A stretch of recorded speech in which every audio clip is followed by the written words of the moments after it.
마이크 안 들어오는데 마이크? 무대를 보면서 마이크를 보는 말도 자리를 마이크 안 듣잖아. 이것도 문제가 PPT 파워포인트가 준비되어 있기 때문에 설치 문제가 있어서 그렇습니다. 여러분에게 교재를 나눠드렸는데 실수가 하나가 있습니다. 세종대 신학관 분류강 제1강으로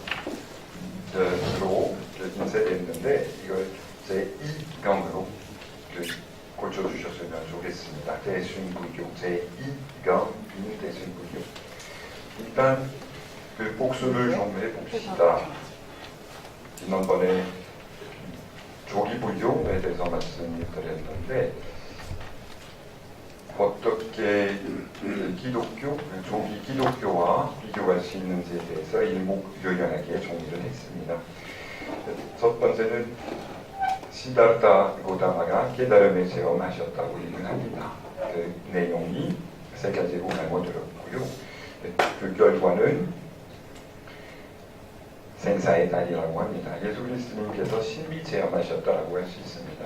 불교적인 입장에서 시다르타 고다마가 신비 체험하셨다라고 얘기를 할 수는 없습니다. 신비 개념이 불교원에서는 그 의미가 완전히 다르기 때문에 그 개념 운용에서는 안 됩니다. 그래서 신비 체험의 내용이 주님과의 합일의 체험, 아들이신 말씀이 도대체 무슨 뜻입니까? 주님께서 하느님께서 자식을 낳을 수 있다는 의미가 아니라 신과 가까워질 수 있는 대로 완전히 가까워진 사람, 완전 하도 가까워졌기 때문에 신과 하나가 되었다는 뜻으로서 아들이 있었다는 의미를 우리가 이해해야 합니다. 그래서 한편으로는 깨달음자, 한편으로는 신과의 합의를 체험하신 분. 두 번째는 둘 다 극히 공헌했습니다. 불교의 장이신 시다르타 고다마가 미국, 알거지 같은 미국 5명과 함께 5년 동안 극히 공헌하셨고, 그리고 예수님께서 세례 체험을 하시고 난 다음에 그 신과의 합의의 아들이심을 깨달으시고 난 다음에 사막 체험을 40일 동안 하셨습니다. 그 다음에 그 복음 신약 성서에서 그 기도 생활을 얼마나 열심히 하셨는지 여러 가지로 알려줍니다. 누가복음에서만 예수 그리스도님의 기도 생활에 대한 언급이 9번이나 나옵니다. 그 다음에 시다르타 고다마도 나사렛 예수님도 가르치면서 돌아다니는 스승들이십니다. 그 다음에 제자를 만드는 스승들입니다. 시다르타 고다마가 바르나시 아시파타나에 있는 농야원의 작은 그 공원에 동상에 가서 5 비구같이 극히 공헌하던 5 비구에게 그 조전법문을 해주셨습니다. 처음부터 첫 번째 설법부터 제자들을 만드셨습니다. 마찬가지로 예수 그리스도님께서 아주 빨리 어부 내명을 보여주셨습니다. 같은 경우 숟가락을 걸어가다가요. 그 다음에 둘 다 독신 생활을 공중에게 많이 강조했습니다. 조기 불교들은 수다니빠따나 그러한 조기 불교 경전, 조기 불교 정신을 가장 잘 드러내주는 수다니빠따의 내용을 보신다면 수행자는 그 꽃불소 웹불처럼 홀로 가리라는 말씀이 계속 나옵니다. 또 말씀드리겠습니다. 수행자는 꽃불소 라이너스러스, 그 웹불처럼 홀로 가리라. 예수 그리스도님께서 마찬가지로 도신생활을 하셨습니다. 여기서 이 유사성이 있음에도 불구하고 예수 그리스도님의 그 생애와 시다르타 고다마의 시다르타 고다마의 그 생애를 비교하신다면 그 유사성 말고도 상당한 차이가 선보였습니다. 예를 들자면 지난번에 좀 빨리 간단하게 그 석가 세존의 열반 돌아가심에 대해서 말씀드렸는데 예수 그리스도님의 십자가의 체험과 상당한 차이가 있을 틀림없습니다. 그 다음에 전반적으로 말씀드린다면 불교의 바탕은 숭이었다. 산스크리트어로 공사상이 있는 반면에 성경의 세계는 전반적으로 유에 입각한 세계에 있습니다. 예를 들자면 창조와 신은 하느님께서 창세기 제1장에서 빛이 있어라 하시자 빛이 생겼다고 얘기합니다. 유를 중심으로 해서 이루어지는 세계는 성경의 세계, 인간 안에 불교의 그 모든 경전의 세계는 그 공사상, 힌두교에서 나온 그 숭야타 사상에 입각한 세계입니다. 불교의 그 출발점은 또 말씀드릴 수 있겠지만 그 사성제의 첫 번째인 고제, 삶은 온통 고통으로 이루어져 있습니다라고 하는 반면에 창세기의 제1장의 내용은 고통을 먼저 강조하는 것이 아니라 하나님 보시니 참 좋았다는 것입니다. 그래서 각도가 다릅니다. 창세기 3장부터 위원제를 짓고 난 다음에 아담과 하와가 그 고통의 문제 그리고 죽음의 문제가 생깁니다. 그러나 그렇다고 해서 그 불교와 달리 성경의 그 출발점입니다. 원래 가져왔습니다. 이 다음에 교제시주의에 관한 의견을 길게 자료를 모아서 들어드리려고 했지만 그걸 자세히 말씀드린다면 경의의 대강의 시간은 다 날려버릴 것 같아서 그냥 참고로 관심 있으시면 참고로 삼으시고요. 여기서 여러분에게 알려드리는 자료 2개가 있는데 중전에 언급한 수단이 맞다. 가장 오래된 경전으로 평가를 받고 있는 거고요. 주의에 대한 얘기가 경전에도 나오고요. 그리고 매우 그 인기가 있는 그 불교를 그 종관적으로 소개해주는 전 세계적인 차원에서 그 스스로 개연한 자 북다 영국 출신 영국 학자가 만들어낸 쓴 책인데 한국어로 번역되었습니다. 2년 3년 전에 국내에서 그 한글 버전이 나왔습니다. 그건 그렇고요. 이제 오늘 강의 주제인 이거 넘어갈 것이고요. 이걸 보면 너무 이제 대식 불교에 대해서 말씀드리겠습니다. 이거 굉장히 개론적인 상황인데 나가주나 용수 대성의 아버지라고 이해합니다. 불교의 아버님은 시다르타 가다마 이듯이 대승 불교의 아버님은 나가주나라고 할 수 있습니다. 남인도에서 그 브라만 계급 인도의 그 사송제도에서 브라만 계급 출신이셨다라고 얘기를 하지만 사실 나가르주나가 한 사람이었는지 두 사람이었는지 세 사람이었는지에 대해서 의심의 여지가 상당히 많습니다. 성경에서 모세에 대한 얘기를 할 때 사실 모세 한 사람이었나 두 사람이었나 여러 사람이었나에 대해서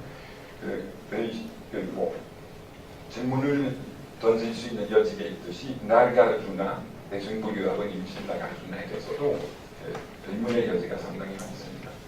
그건 그렇고 그리고 보시다시피 생물이었는데도 분명한 것이 많습니다. 계속합시다. 그리고 대승불교의 그 바탕이 그 공사상임에 들먹고요. 그리고 반야신경 사찰에서 가장 단결했기 때문에 많이 어떤 행사 행사를 거행하기 전에 반야는 어떤 행사를 마칠 때 읽는 경전은 반야신경이고요. 그 대표적인 그 반야 사상은 반야는 지혜의 뜻이요. 반야 이게 버러츠나 산스크리트 버러츠나의 능력이 반야 되었습니다. 금강명에서도 찾을 수 있습니다. 혹시 지금 금강명 내용을 보여주실 수 있으세요? 이게 금강명의 32분, 32장의 마지막 금강명의 마지막 챕터예요. 온갖 하염이 있는 법이 궁과 국두와 거품과 그림자와 같으며 이슬과 같고 돈은 번개와 같으니 응당비의 관살할지니라. 이거 시만이 열린 사람이 마음의 눈이 뜨여 되어 있는 사람이 이런 식으로 현실을 바라본다는 뜻이에요. 지난번에 상법인에 대해서 말씀드렸는데 지혜 눈을 가진 사람이 현실이 앵무상 모든 것들이 좀 무상하다는 걸 알고 제법 무와 자아가 없다, 독립적으로 존재할 수 없다는 걸 알고 일체계고 다 고통스럽다는 것입니다. 아니라면 낙관적으로 말하자면 열반적종 현실의 바탕은 평화로운 건 아닙니다. 돌아봅시다. 대승불교가 왜 탄생했을까? 여기 언제 왜 탄생했을까? 왜 탄생했을까? 불교가 전파되면서 시대와 지역의 다양한 요구에 따라서 탄생하게 되었다고 볼 수 있습니다. 그 시대와 그 지역이 요구함에 따라서 변형했었다고. Tradition and transformation, 전통과 변형의 해석학적인 문제죠. 어느 전통이나 새롭게 해석이 되어야 생존권을 유지할 수 있는 법입니다. 그래서 상가 불교는 좀 더 보수적, 왜냐하면 지역을 바꾸지 않았기 때문에 변형할 필요성을 덜 느꼈다라고 볼 수 있습니다. 네, 불교가 인도의 로저에 퍼져나가면서 중앙아시아로 실크로를 통해서 티베트 고원으로 들어가고, 그 다음에 중국 문명, 그 다음에 몽고, 안반도, 베트남, 일본에 가면서 변형할 수밖에 없었습니다. 대신 불교가 언제 탄생했는지에 대해서 아무도 확실히 모릅니다. 저는 서강대 종교학과 대학원에서 가르치면서 어떻게 소위 조기 불교에서 대승으로 넘어갔는지에 대한 연구를 많이 했는데 뚜렷한 경계선이 없습니다. 어떤 시점, 어떤 지점이 있다고 이야기 없습니다. 저는 대승 불교의 정신은 조기 불교 안에 있다라고 봅니다. 어떤 가능성, 어떤 포텐셜에 입각해서 대승 불교가 서서히 나타나기 시작했다고 봅니다. 학자들이 대체적으로 기원 전후에서 대승 불교가 탄생했다고 얘기하는데 아주 막연한 얘기죠. 왜냐하면 어떤 시점이 있어야 논문을 쓸 수 있기 때문에 편리하기 위해서 언제 태어났냐 하면 기원 전후에서라고 하지만 사실 아주 막연한 말씀입니다. 이 다음에 불교가 전반에 이것고요. 언제 탄생했을까? 법화경에서 처음 소승의 개념을 설정하고 소승을 폄하하기 시작합니다. 법화경의 일부는 1세기, 그죠? 2세기. 그래서 법화경에서 계속 법화경을 처음부터 끝까지 다 읽어봤는데 계속 소위 소승을 폄하해요. 경전을 보시면 소승과 대승의 대립 관계를 어디서 찾을 수 있냐 하면 법화경에서 했습니다. 그 전까지는 없었습니다. 그리고 전문가들에 따르면 상가 불교의 신봉자들과 대승 불교의 신봉자들이 사찰 생활을 같이 편안하게 조화롭게 전혀 문제 없이 한참 동안 할 수 있었습니다. 근데 법화경은 자기 입장을 확보하기 위해서 대립 관계를 일으켰다라고 봐야 합니다. 저도 법화경을 읽을 때 그런 대립 관계를 일으킬 필요가 없었다라고 생각할 수밖에 없습니다. 그걸 잘 아시잖아요. 저의 입장을 저는 세우기 위해서 누군가와 대립 관계를 일으킬 수 있습니다. 저의 존재 이유를 잘 찾기 위해서 누군가를 적대시하기 시작할 수 있습니다. 소승과 대승의 구분은 저는 100% 합리적이라고 생각하기가 어렵습니다. 계속합시다. 종교를 철학적인 입장에서 비교할 수 있다. 넘어갑시다. 또 넘어갔죠. 네. 대승의 부유 특징 어떻게 그 성서 부교와 다릅니까? 부처는 무지기수예요. 시다르타 고타마가 어떻게 보면 뭐 역사적인 인물인데, 근데 대승 부교 입장에서 그 시대에 따라서 수많은 부처들이 나타날 수 있다고 역사라고 얘기하기보다는 중생들이 구제를 받기 위해서 많은 다양한 부처가 필요하기 때문에 석가세존을 중심으로 사고 하기보다는 수많은 부처를 중심으로 사고하는 그거는 대승부교입니다. 바꿔 말씀드리자면 석가세존, 시다르타 고타마의 역할이 완전히 실사됩니다. 상대적이에요. 그 다음에 대승부교는 부처는 불입니다. 불보살들의 불교예요. 그 보살들의 주요 모토는 상부보리하고 중생, 위를 향해서 깨달음을 얻으려고 하고, 그리고 아래를 향해서 중생들을 교화하려고 한다고. 그래서 깨달을 때까지 기다리지 않고 이룬 수준대로 아직 그 수준을 이루지 못한 중생들을 도와주려고 하는 불교는 대승부교입니다. 그래서 큰 수레라고 저만 되우려고 하는 수레가 어떤 작은 엘리트만, 소수의 중생들만 그 수레 안에 되우려고 하는 소승과 달리 모든 중생, 생명체들을 되우려고 하는 불교라고 합니다. 그리고 시다르타 고타마가 궁극적인 그 깨달음의 체험, 생사의 달에 체험을 하시고 난 다음에 공생활을 시작하셨지만 보살이 되고자 하는 사람은 그 수준을 이루지 못했음에도 불구하고 그 중생들을 교화하기 위해서 아낌없는 노력을 하는 존재예요. 그 깨달음은 산에 꼭대기라면 산의 중덕에까지만 올라갔음에도 불구하고 그 중덕에까지 올라가지 못한 중생들을 도와줘야 해요. 그러면서도 올라가는 것을 포기하지는 않습니다. 계속 올라가면서 뒤쪽에서 쫓아다니는 사람들이 올라올 수 있게 계속 도와주는 것입니다. 근데 이건 소승안에 소승안에 그게 전혀 없었다고 말하기가 어렵죠. 근데 보살의 개념, 아주 타협적인 자기의 불보살들의 가피력을 좀 입으시기를 간절히 빕니다라고 할 수 있습니다.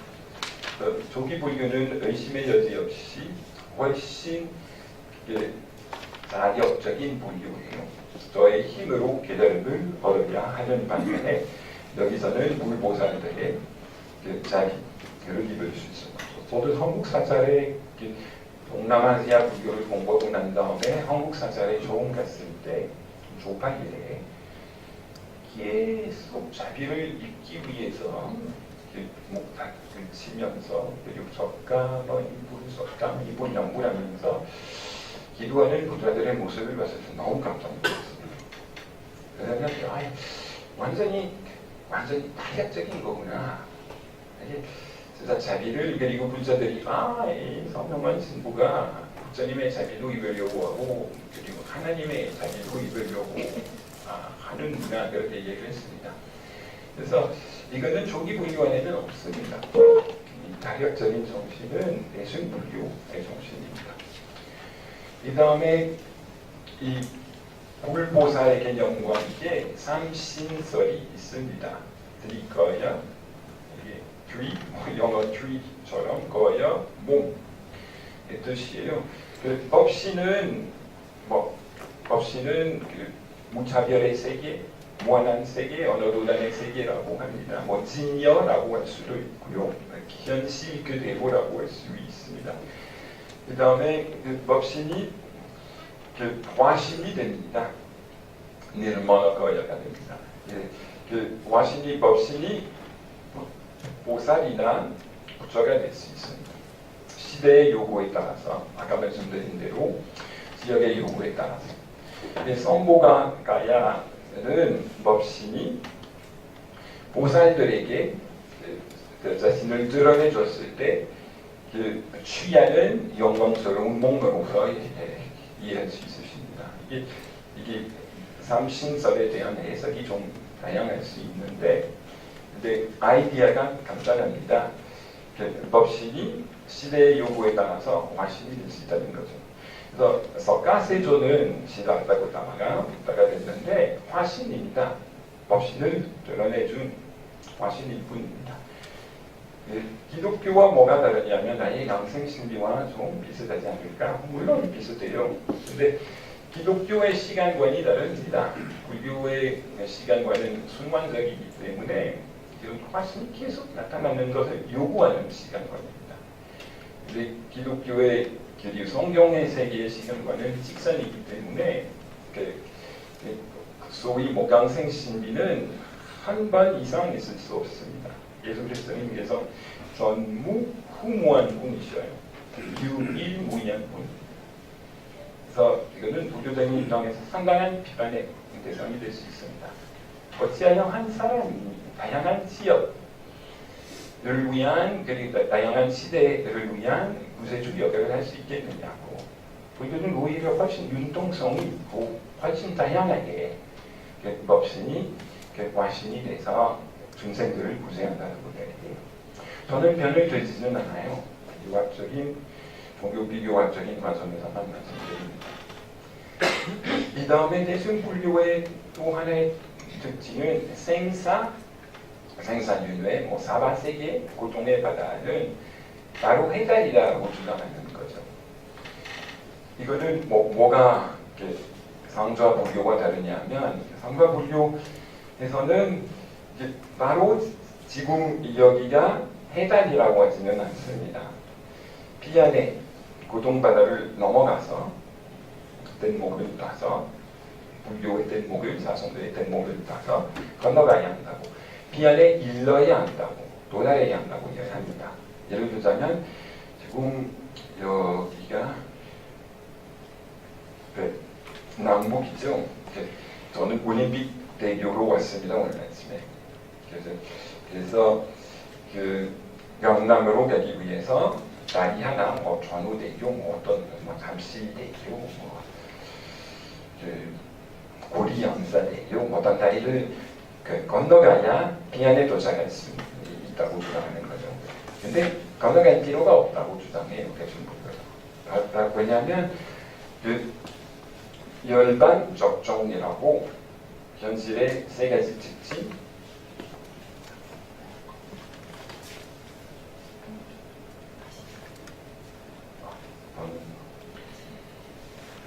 어이가 없네요. 적응이 없다고 말씀드려야 하는데 어이가 없다고 말씀드려야 하는데 어디 가나 마찬가지예요. 인류가 크게 멸망할 수 있는 세 가지 이유 중에 하나는 어떤 흑사병 같은 결국 치유하지 못하는 병이 생기거나 전염성의 병이 생기거나 아니면 전쟁, 한반도에서 전쟁에 대한 인식이 있을 수밖에 없고요. 아니라면 컴퓨터 문제 때문에 인터넷 문제 때문에 다 같이 멸망할 수밖에 없습니다. 그러면 제가 뭐라고 말씀드리고 있었죠? 저는 줄거리를 잃어버렸어요. 빛이 있어라 하시자 어두워졌습니다. 비안에 대해서 말씀드리고 있었죠. 그래서 조기 불교에서는 지금 여기 해달이라고 하지는 않습니다. 다만 사상이 쌍법인 재행무성, 재법무와 그리고 열반적종이라고 할 때 현실의 바탕이 고유하고 고유한 것으로 이동합니다. 다만 거기까지 가야 한다라고 무엇보다도 생각했었지 갈 필요가 없다. 왜 갈 필요가 없냐? 바로 여기 지금 여기니까 라고 주장하는 건 대중불교의 특징입니다.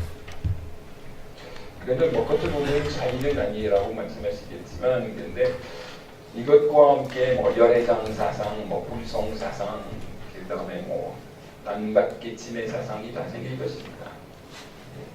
결국은 원래부터 나는 부처니까 지금 여기서는 부처입니다. 여러분도 부처다라고 얘기를 할 수 있는 것은 대승불교가 탄생했었기 때문이에요.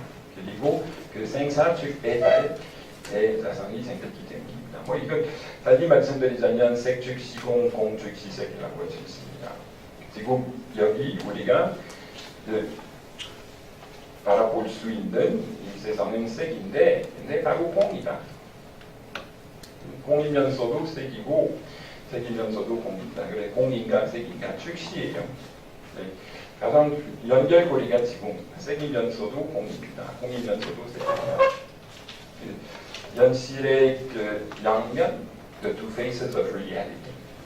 사실 저는 기독교인인데 진짜 주님과 하나가 된 사람들은 어떻게 되든 여기가 천국이에요. 천국이 뭐 거기에 가서 뭐 그냥 올라가면 갈 수 있다고 어렸을 때 우리가 뭐 긴 사다리를 타고 계속 올라간다면 하늘에 도착할 거라고 생각했었습니다. 근데 올라갈 필요가 없습니다. 바로 여기 있기 때문입니다. 풍랑 속에 예수 그리스도님께서 풍랑에 대해서 신령을 왜 안 쓰셨을까? 왜 편안하게 주무실 수 있으셨을까? 똑같은 현실에 계셨음에도 불구하고 풍랑에 대한 인식이거나 걱정이 전혀 없으셨습니다. 그건 그렇고요. 계속 합시다. 이거는 중국 대승불교 종파들의 상호관계도에 대해서 제가 만들어낸 거고요. 그 신재룡 돌아가신 서강대학교 말고 서울대 종교학과에서 가르치시다가 60대 초반에 어떤 혈액병에 걸리셔서 돌아가신 신재룡 그 책을 보고 중국 불교를 소개해주는 책을 보고 만들어낸 노표인데 근데 많이 업그레이드했습니다. 일본의 인부들은 50%, 나머지는 저의 인부입니다. 중국, 인도, 중국 불교를 이해하시려면 일단 기원 전후에서 인도에서 중국 문명 안으로 실교를 통해서 중앙아시아를 거치고 난 다음에 불교가 돌아갔다는 걸 아셔야 하고요. 첫 번째 불교는 인도 이렇게 수입 인도 불교예요. 그리고 인도의 대승 불교를 이해하시려면 신재룡 교수님의 표현대로 말씀드린다면 양대 산맥. 인도 그 불교에서 종파가 뭐 35개, 뭐 북박불교가 생겼는데 그 중에 하나만 남았습니다. 그 상자 불교, 대라바다 불교라고 하는데. 근데 인도 대승불교 가장 잘 대표해주는 그 수많은 그 종파 중에 가장 잘 대표해주는 것은 중관합법 그리고 유식합법. 이거는 도대체 뭐냐고 물어볼 수 있으신다 하신다면 뭐 시시하다고 생각하시겠지만 모르신다면 좀 복잡하게 생각하시겠죠. 그럼 모두 중도다라고 중관합파의 대표적인 모토. 그 다음에 유식합파는 일제유신조. 모두 마음이 뿐이다라고. 그런 문자가 아니더라고. 한국에서 다 의문하시게 하고 계시는 거고. 일제유신조. 유도 아니고 무도 아닙니다. 이게 모두 중도다 뭐 이게 무슨 의미냐면 유도 아니고 무도 아니다. 그래 그 도대체 뭐냐? 공 즉 시색, 색 즉 시공 도대체 뭐냐? 공인가 색이냐? 즉시예요. 즉시예요. 유이면서도 무이면서도 유 결국은 유도 아니고 무도 아니다. 아주 매력적이에요. 그것은 불사들이 이게 문제가 된다. 그것 가지고는 살기가 힘들다고. 그건 그렇고 수입 인도 불교 이 종파들을 중국과 시작했을 때 이름을 바꿨습니다. 그래서 중관합파가 삼론종이 됐고 그 모두가 모두 비었다라고. 그 다음에 그 법상종이 유식 앞바다 법상종이 되었습니다. 모두 마음뿐이다. 비슷해요. 우리는 그 유식종이라고 잘 모르겠네요. 유식종 맞습니다. 유식종. 이 다음에 중국 사람들은 중국적인 것을 원해요. 그리고 이양대 상맥은 안 좋아했습니다. 이게 이 두 가지 사상을 종합시키기 위해서 이게 중동 사상과 유식 사상을 하나로 묶기 위해서 지대한 노력을 수백 년 동안 했습니다. 그래서 일단 이 도표를 이해하려면 중국 사람들은 중국적인 걸 선호했었습니다. 수입 불교는 좋은데 우리 불교가 되어야 한다라고 당연히 생각했습니다. 민족 정신이 강하기 때문에 그 다음에 뿔을 하나로 묶어야 한다고 생각했었습니다. 그래서 결과적으로는 이론 종합 불교, 중국 이론 종합 불교가 생겼습니다. 첫 번째는 중국 사람들이 만든 이론적 불교, 천대종, 그 다음에 이게 첫 번째로 나온 것이고, 이 다음에 화엄종입니다. 그 모토는 모두 부처다. 그 다음에 화엄종은 모두 하나다. 자기가 뭐냐? 그래서 좀 생각해 보세요. 모두 부처다, 모두 하나다. 비슷하게 들리겠지만 모두 하나다. 라고 그러면 다양한 것들이 결국은 하나다라는 의미예요. 모두 부처라고 그럴 때 보다도 그 본질, 다양성을 더 강조하는 모토예요. 그 차이는 있습니다. 이 다음에 이거는 이론 종합 불교라고 하는데 사실 100% 사실은 아니에요. 왜냐하면 선대종은 선종이 생기기 전에 명상종이었습니다. 근데 이론화하고자 하는, 언어화하고자 하는 경향이 아주 강했었다는 것으로 이해하시면 돼요. 근데 명상을 전혀 안 했었다라고 할 수 없습니다. 지난번에 여러분에게 삼학에 대해서 말씀드렸을 때 예정해를 말씀드렸습니다. 예는 기유, 정은 명상, 해는 지혜. 불교가 이 세 가지로 돌아갑니다. 그래서 이거는 이론밖에 없었다라고 얘기를 할 수는 없습니다. 근데 지나치게 이론화하려고 하는 경향이 없지 않아 있었습니다. 그래서 왕원종이거나 정대종의 경전들을 보신다면 진짜 여기의 경전은 뭐하냐? 굉장히 이론적이에요. 사실 복잡해요. 사람이 피곤하게 만들어요. 왕원경을 배우시면 더욱더 그렇습니다. 그래서 이렇게 신대령 교수님께서 정리를 하시는 것은 어느 정도 정확합니다. 100% 그 사실은 아니지만. 이 다음에 이론적인 불교는 묘가 됩니다. 어떻게 더 실천적인 불교회로 갈 수 있는지. 왜냐하면 이론만으로는 해답을 얻을 수 없기 때문에 지식을 얼마든지 축적할 수 있지만 이게 명상의 체험이 아니기 때문에 지식만으로는 안 돼요. 그래서 실천적인 불교가 생겼죠. 실천적인 불교로서 생긴 것은 선수행이라고 볼 수 있습니다. 아미타 신앙도 있고 실천적인 불교의 면에서 아미타 신앙이 지금 뭔지 지금 잘 안 보이고요. 이거 연구라는 것, 이것도 수행이니까요. 이 다음에 이교와 선의 관계가 무엇인지, 이론과 실천의 관계가 무엇인지에 대해서 여러 가지 설이 있습니다. 하나는 선교일치, 가르침, 이론과 선수행이 하나다라고. 그 다음에 연불과 이론이 하나다라고 볼 수 있고, 아니라면 여기 또 하나 입장은 사요 입선, 이론을 버리고 선수행 안으로 들어가거나 아니라면 연불 안으로 들어가거나 할 수 있습니다.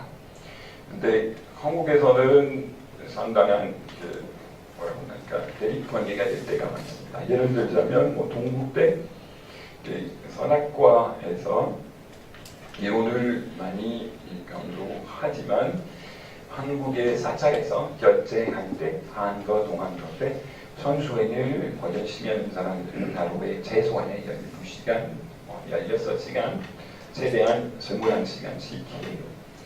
그래서 그 사람들이 동국대 선악과에서 가르치는 사람들은 아니라면 거기 수강하는 학생들은 아무것도 모른다. 그래서 상당한 저는 건방지게 말씀드린다면 어떤 데는 교의 세계, 이론의 세계와 선수행의 세계가 완전한 이혼 관계구나. 다 그렇지는 않아요. 양쪽을 고수할 줄을 아는 사람들이 있습니다. 가장 대표적인 고려 시대 지도 고릴보도 목사 스님께서는 이제 선교일치를 많이 주장하셨습니다. 우선은 선교일치의 편입니다. 말도 중요하고 말씀도 중요하고 침묵도 중요합니다. 침묵을 지킬 줄을 알아야 제대로 언어화할 수 있듯이 그리고 그 언어화할 줄을 알면 알수록 침묵 안으로 깊이 들어갈 수 있다고 했습니다. 그래서 선수행의 주요 모두들은 불릭문자, 그래서 언어화할 수 없다는 거고 교회 변천, 석가 세존이 그 경전 논들을 떠나서 비밀스러운 이신전심의 전통을 가르쳐 주셨다고 얘기합니다. 그 인물을 거치지 않고서는 그 비밀스러운 전통을 할 수 없다고. 그래서 이 전통은 직진심, 말씀도 없이 사람의 마음을 직접 가리킨다라고 이야기해요. 그 다음에 불급언전, 말씀으로 언어할 수 없습니다. 언어로 간의 경지다라고. 선세계 안으로 들어가신다면 목조선이 있습니다. 문영선이라고 하기도 하고 화두선입니다. 한국의 대한 불교족의 종을 우리는 강화선 수행자다. 천년 전부터.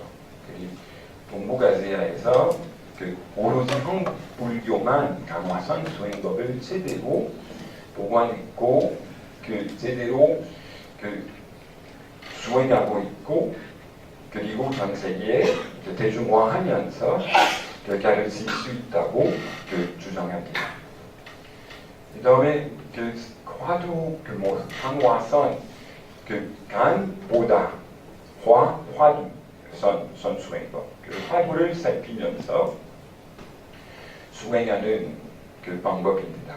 그 화두가 있어서 여러 가지 예문이 있습니다. 강화선 수행이 13년 전부터 해왔는데 화두 하나만으로 되는지 1년에 화두를 하나씩 불어야 하는지에 대한 상당한 논쟁이 있습니다. 전 세계 안으로 들어가시면 하나의 세계라고 생각하지 마세요. 소주예요. 다양성이 보통이 아니고요. 그 안에도 논쟁이 너무 많습니다. 그래서 선이라고 해서 뭐 이거다 저거다 쉽게 얘기를 못해요. 다음에 말씀드렸듯이 선수행을 본격적으로 하면서도 묘에 통달한 사람들도 많습니다.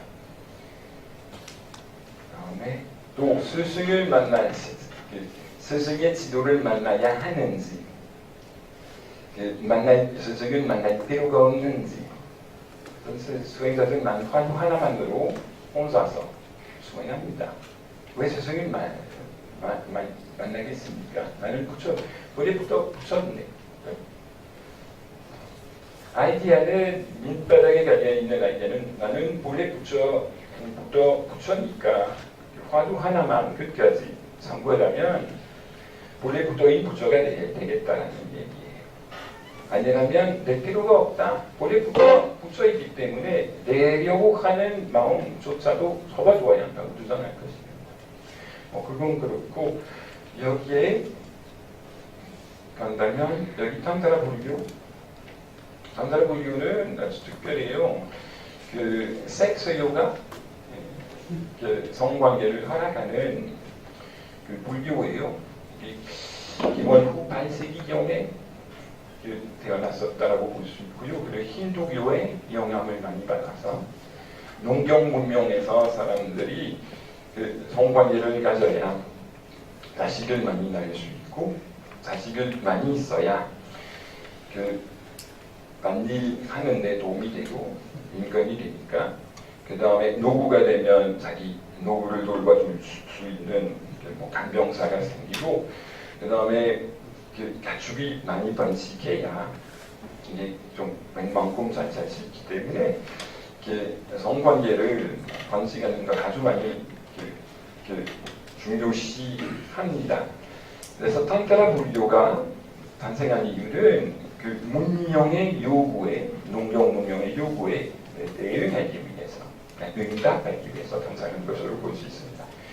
그래서 성관계를 가질 수도 있다고 얘기를 해요. 그러나 집착이 전혀 없어야 합니다. 그래서 공사상과 성관계가 양립될 수 있다고 주장하는 것은 탄타라 불교예요. 미리교예요. 이게 쉽게 말씀드리는 거고요. 그래서 이게 굉장히 장립자의 주장과 아까 말씀드린 수다니파타에서 나오는 그 수행자는 그 고부소 오액불처럼 홀로가리라는 배우자 없이 불가다고서 홀로가리라는 얘기와 아주 달라요. 티베트 그 불성을 보면 다 자기 배우자와 함께 있습니다. 그리고 결합하는 그 불성이에요. 그 여성인 부처와 남성인 부처가 결합하는 그 불성들이 티베트 불교의 밀교를 아주 잘 대표해줍니다. 그리고 그 결합하는 것은 오르가즘의 상태이기보다는 해탈의 상태라고 생각하시면 돼요. 그래서 불교 안에 상당히 대조적인 영향을 찾아낼 수 있으시고요. 똑같은 불교인데 그 상당한 그 긴장 관계가 있습니다. 안 좋은 긴장 관계가 아니라 좋은 긴장 관계가 있습니다. 이 다음에 여기 잠시만요.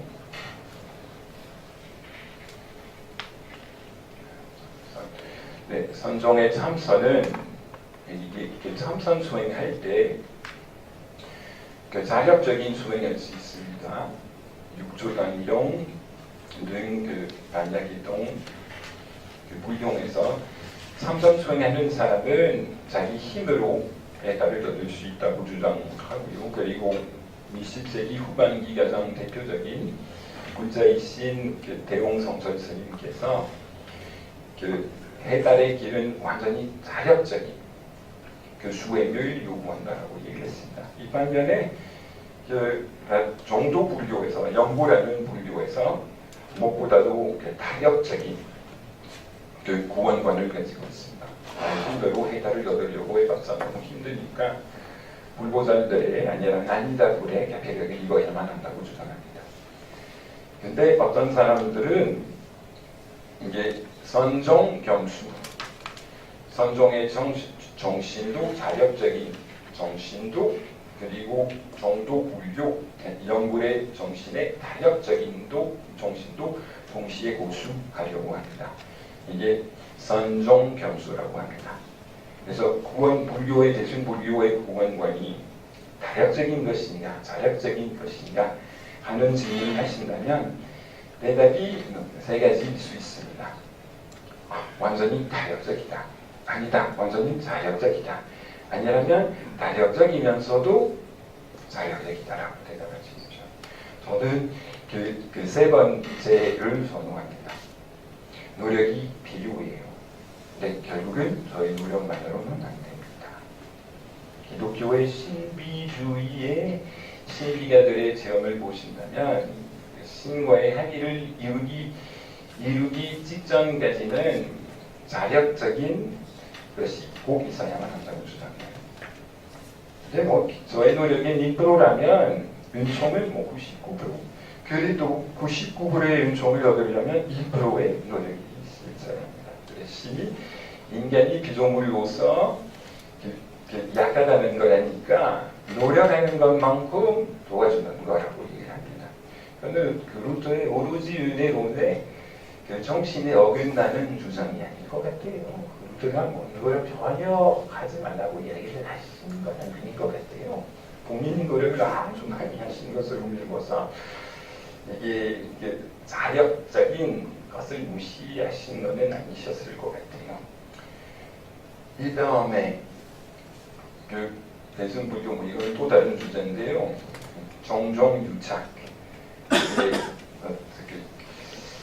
정권과 전혀 관계를 맺지 않고 수행자 생활을 할 것인가, 아니라면 인맥을 따르시는 데까지 좀 만들면서도 수행할 것인가가 이게 대승불교 전체 안에 상당한 긴장 관계입니다. 왜냐하면 대승불교나 뭐 초기불교 이게 나라의 지원 없이는 먹고 살기 힘들어요. 자급자족이라고 하되 근데 수입이 없는 한 어떤 지원이 필요해요. 고시도 있고, 근데 한국에서 문화관광부의 지원을 예를 들자면 템플 스테이 프로그램을 운영하는데 꾸준히 많이 받았습니다.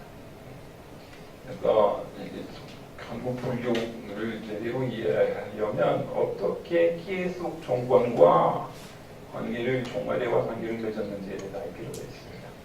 성설 스님께서 이거 다음 주에 제가 말씀드려야 하는 건데 백년함, 해인사 백년함에서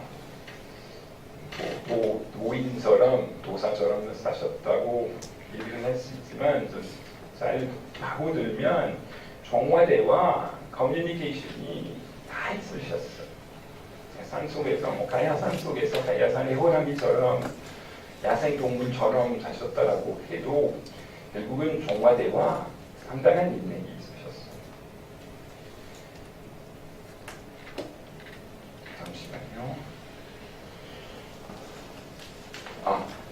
그 다음에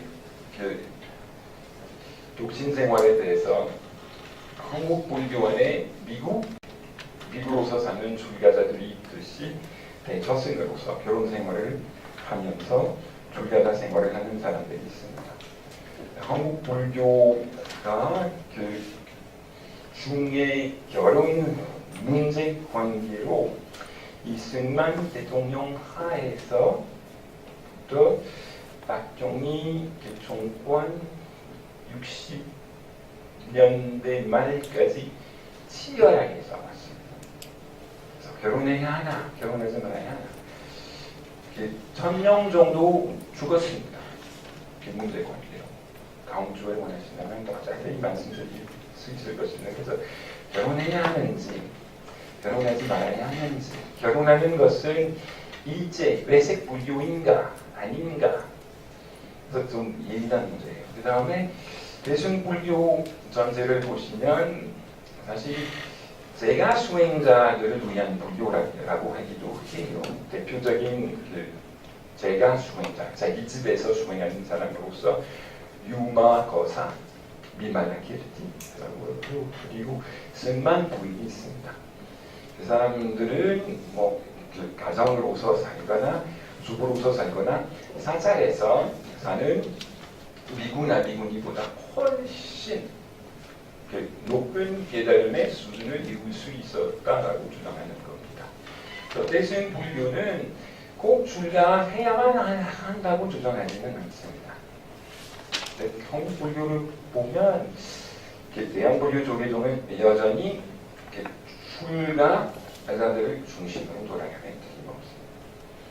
근데 대승불교의 부대 정신은 출가 안 해도 제가 수행자로서 출가의 정신대로 충분히 살 수 있다고 얘기하는 겁니다. 이거는 가톨릭 관상 수도자들이 관상 생활을 열심히 하기 위해서 관상 수도 생활을 되겠다고 하지만 그리스도에서는 대학 교수님께서 살아시는 우리 예수의 수도에서는 관상 수도원에 들어가지 않고도 일상생활에서 얼마든지 활동 속에서 관상할 수 있다라고 얘기를 해요.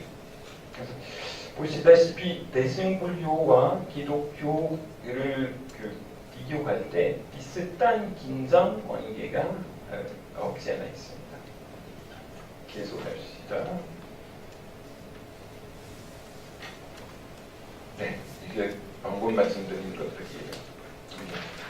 그 중국 대승불교 종파들의 상호 관계도에 대해 어떤 긴장 관계가 있는지 이것보다 제가 훨씬 더 자세히 방금 말씀드렸습니다. 계속합시다. 지난번에 이태하 교수님께서 저에게 그 대승불교 업설에 대해서 저 자세히 얘기를 해달라고 말씀하셨는데 사실 안 하기 동안 그건 많은 경전을 보면서 다양한 책들을 선정하면서 다룰 수 있는 문제인데 대승불교 6가지 원리 김 선생님 대승불교를 보시면 6가지 원리가 있습니다. 첫 번째는 업설이에요. Principle of Causation. 두 번째는 The Principle of 자결된 것에 대한 그 비결종론의 원리. 세 번째는 회동의 원리. 세 번째는 참된 실체의 원리. 다섯 번째는 종체성의 원리. 여섯 번째는 완전한 자유의 원리. 그래서 연기의 원리는 첫 번째예요. 이제 뒤쪽으로 돌아가 주세요. 그리고 연기의 그 원리는 넷으로 나눌 수 있습니다. 대체적으로 사람들이 생각하는 것은 인위의 영향에 따른 연기라고 생각해요. 나는 이렇게 한다면 저렇게 될 것이다. 그렇게 하면 이렇게 될 것이다. 근데 더 엄밀하게 본다면 관념 형성의 축적에 의한 연기. 이거는 뭐 소위 제8식 안에 우리 모든 행동, 생각, 행위의 씨앗이 들어가서 우리 행동 방식, 행위 방식, 사고 방식을 형성하는 데 대한 영향을 끼칠 것이라는 뜻이에요. 그 다음에 진여에 의한 연기. 진여에 의한 연기가 공이 세계에 영향을 끼칠 수 있다는 뜻이에요. 진여를 공이라고 그러면 이게 이야기가 어려우시겠지만 그 다음에 이거는 궁극적인 현실과 자결계를 완전히 벗어난 궁극적인 현실은 자결계에 영향을 끼칠 수 있다는 거죠.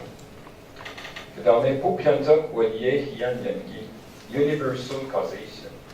이게 제가 지금 여기에 있지만 대양이 있기 때문에 가능할 수도 있고 인력이 있기 때문에 써 있을 수 있고 지구가 사전하기 때문에 가능할 수 있고 공전이 대양을 공전하기 때문에 저는 우주와 우주의 천체와 연결되어 있다는 걸 인정하는 마지막 업설의 마지막 자원입니다. 계속합시다. 좀 더 가운데 있을 수 없겠어요. 여러분에게 나눠드렸으니까 이거는 복잡하게 보입니다. 이거는 바퀴의 모양이고요. 위에 보시면 12연기법 12그 단계로 이어지는 연기법 업설이라고 볼 수 있습니다. 아니면 12가지 12지라고 할 때 야지지의 뜻이에요. 이제 돌아왔네요. 5분밖에 안 남았으니까 정리를 오늘 다 못해드린다면 아주 중요하기 때문에 다음 주에 계속할 수 있을 것입니다. 그래서 일단 무명인 상태로 죽으면 발견이 없음. 이게 영어로 ignorance. 왜냐하면 어떤 때는 무명이라고 하기보다는 무지, 올바른 지식이 없는 상태에서 무명은 깨달음의 동의어예요. 불교에서 발견영자. 그래서 깨닫지 못한 상태로 죽으면 다시 무명인세로 태어납니다. 무식한 사람으로서 죽은 사람이 무식한 사람으로서 존재로서 또 다시 태어난다는 얘기예요. 근데 무한홍적이에요. 잊어버리지 마세요. 여기서 이게 바퀴예요. 악순환이에요. 티베트 불교에서 이 12지 연기의 바퀴를 악순환으로, vicious circle로. 그래서 삶은 악순환이에요. 불교적인 입장에서 우리가 여기에 있다면 뭐 그냥 어느 정도 누군가 무명인 상태로 죽었기 때문에 우리가 무명인 채로 태어났습니다. 부끄러운 얘기지만 아니었으면 하지만 여러분이 어머나의 발자가 좋다고 그랬으면 누군가가 웬만큼 선업을 남겼기 때문에 웬만큼 행복하게 살고 계신다고 생각하셔야 돼요. 그래도 또다시 태어나셨기 때문에 생사의 답을 얻을 수 없으셨습니다. 여기서는 윤회에서 벗어나는 길 사성제. 조전 법륜의 내용은 이것입니다. 이 다음에 이거는 미래, 과거, 현재. 어떻게 돌아가냐면 이게 미래, 이게 후생이에요. 이거는 전생이에요. 이거는 현대생이에요. 우리는 어디에 있냐면 여기에 있습니다. 사람이 죽을 때 남기는 것은 무명이에요. 이 무명을 어떻게 생각하셔야 하면 하나의 업의 힘의 덩어리, 부정적인 힘의 덩어리, 긍정적인 힘도 있습니다. 선업을 하셨다면 그 힘의 덩어리의 일부는 선업을 행하신 것만큼 좋고, 그 다음에 악행을 하셨다면 그 힘의 덩어리는 그만큼 악한 성질의 것입니다. 그 다음에 이거 죽을 때 사람이 남기는 것은 그 무명 때문에 행을 살고자 하는 마음, 살고자 하기 때문에 어떤 새로운 생명체가 1분 40초, 35초, 15초 남았습니다. 정확하게. 그래서 이 무명이 살고자 하는 힘을 만들기 때문에 새로운 존재가 생기는 그 순간에, 예를 들자면 어떤 잉태 순간, 남자와 중자가 만나는 순간에 그 새로운 존재 안에 들어갈 것입니다. 때야. 예를 들자면 사람으로서 우리가 태어났기 때문에 우리를 만들 종자와 남자가 만들었을 때 무명이 행을 일으켜서 그 무명에 해당되는 업이 그 새로운 존재 안에 들어갔습니다. 그 다음에 이거는 때 안에도 식이 있고 명색은 있습니다. 세포 여러 개가 있습니다. 처음에는 2개 있습니다. 남자와 종자의 결합. 그 다음에 이 세포가 만나져요. 명색. 그 다음에 6입은 이거는 우리 눈, 귀, 코, 입, 그 다음 촉각, 그 다음에 좀 생각할 수 있는 안이비서진이라고 하고요, 생기고요. 그 다음에 바깥 세계와 우리가 접촉할 수 있는 가능성이 생기고, 그는 감각할 수 있게 되고, 감각할 수 있게 되기 때문에 가래가 생깁니다. 애증관계, 이걸 원한다, 이걸 좋다, 이게 좋다, 이게 나쁘다라고. 그 다음에 집착하기 시작해요. 집착하기 시작하기 때문에 업을 만들기 시작해요. 업을 만들기 시작하기 때문에 어쩔 수 없이 우리가 또다시 태어날 수밖에 없을 것입니다. 간단하게 말씀드렸습니다. 다음 주에 보완 설명을 해드리겠습니다. 오늘 강의를 이것으로 마치기로 합시다. 와주셔서 진심으로 감사드립니다. 혹시 의문이 있으시면 직접 지금 와서 저한테 물어보셔도 됩니다. 안녕히 계십시오.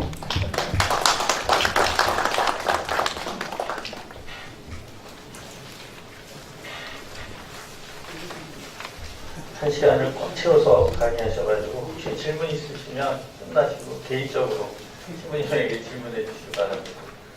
오늘 강의 오시느라고 일찍 오시느라고 수고 많으셨고요. 주말 잘 보내시고 또 다음 주에 뵙도록 하겠습니다. 감사합니다.